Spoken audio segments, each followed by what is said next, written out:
1937, Gernika, a very small town in the north of Spain, is about to become very famous, but for all the wrong reasons. Ayuda! Do something! I just like variation. I like to play lots of different things, so there isn't one role that I really want to play. I love the fact that I get to play lots of different types of things. That's a good question. I mean, sometimes there's very little difference, apart from obviously the language. I think the question you're asking is about Hollywood blockbusters versus European independent cinema, and look, they have a lot more money in America. They are obligated to make a lot more money with their films, so they have to appeal to the broadest possible audience, which at the minute means they put a superhero in it. And for smaller films, I think you can deal with a sort of slightly more intimate story about the nature of the human condition. It's a bit like American cinema was in the 70s. Well, I really enjoyed working with Coldo. That was pretty good. Coldo was pretty good.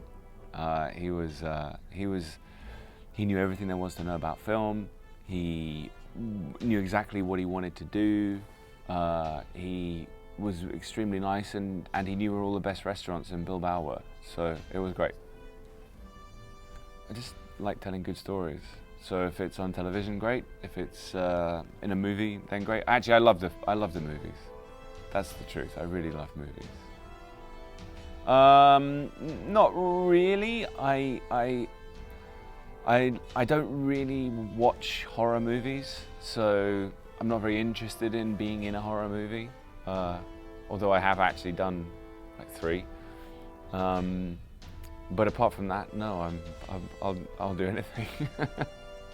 No, the preparation is broadly similar. You try and whatever world the film is going to inhabit, you try and make sure that you are as real as it wants you to be. I suppose that's what you do for various different types of genres. Yes. I think it's important that you have some understanding of at least the events leading up to what happened. So with Gernika and with Dunkirk, they're both definite times in history. So I read everything up to that period in history. Not everything, but what I could find.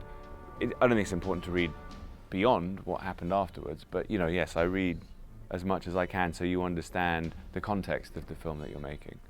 It was fantastic. I found the crew to be really professional, and there's a sort of laid-back atmosphere in between takes, which I liked enormously. Also, nobody starts too early in the morning, which was brilliant. I'm a very big fan of that. No, people were happy, and I think people felt pleased to be working on a film that was trying to tell such an important story. So there was a really good atmosphere on the set. He's a director, I guess. He's a director. I think his body of work is pretty extraordinary, and it was a huge honor to be a part of his next project, and I loved the time that I had working with him. He's a true visionary, and there aren't all that many of those in the world at the moment, so it was great.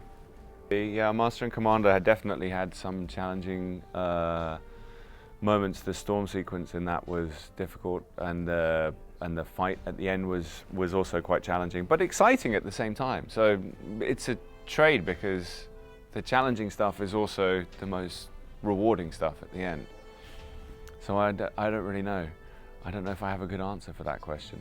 Oh, I shot a film called The Snowman recently. We filmed in the snow, and it was cold in Norway. It was pretty cold, and I'm not that good at cold. So that was challenging.